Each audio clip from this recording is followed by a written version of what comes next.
viagem na eletricidade.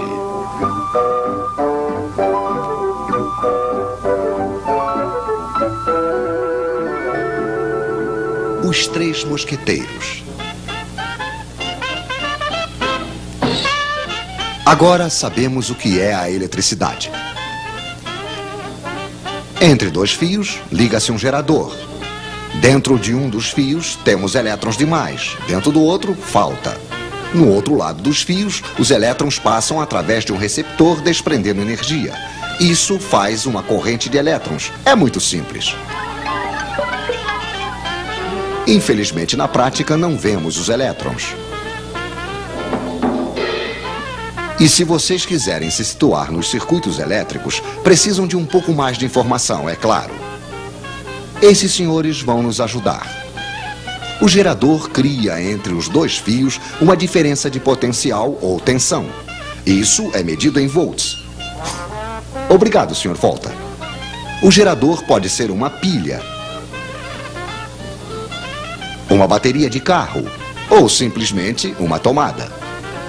O receptor pode ser uma lâmpada, um ferro de passar, um radiador elétrico, enfim, uma quantidade de aparelhos mais ou menos potentes. A potência se mede em watts, em quilowatts. Obrigado, Sr. Watts. Assim que o receptor é ligado ao gerador, uma corrente passa e não se precisa ser diplomado em eletricidade para compreender que se ligarmos uma lâmpada 2 vezes mais potente, vai passar uma corrente 2 vezes mais intensa. Isso supondo que a quantidade de volts não tenha mudado. A intensidade da corrente se mede em amperes. Poderíamos medi-la, é claro, mas não é necessário. Conhecemos a voltagem. Está escrito nas pilhas ou nos contadores. Conhecemos a potência, está escrita nos aparelhos. Basta fazer uma pequena divisão. Intensidade em amperes igual a potência em watts dividido pela tensão em volts. Por exemplo, quanto passa de amperes dentro de um radiador de 1500 watts ligado em uma voltagem de 220 volts? Pois é, passará 1500 dividido por 220, que é igual a 6,8 amperes, se não tivermos errado, é claro. Mas acho que os senhores nos prepararam um pequeno exercício. Em uma mesma tomada, eles vão ligar 3 lâmpadas de 100 watts, um radiador de 1500 watts, uma torradeira de 760 watts e um forno elétrico de 3000 watts. Problema: calculem a intensidade da corrente que vai passar na tomada. Bem, é muito simples. 100 mais 100 mais 100 mais 760 mais 1500 mais 3000. Potência total, 5560 watts. Dividido pela tensão 220, igual, senhores, igual a 25 amperes.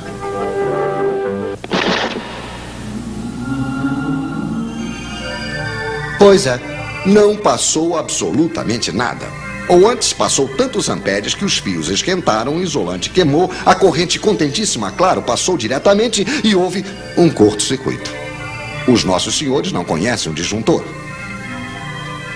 O nosso radiador esquenta por quê? Porque no interior, a corrente passa em um fio que tem uma certa resistência. Para a resistência dos receptores, precisamos de um quarto mosqueteiro, o ohm, que se escreve ômega. Obrigado, Sr. Ohm.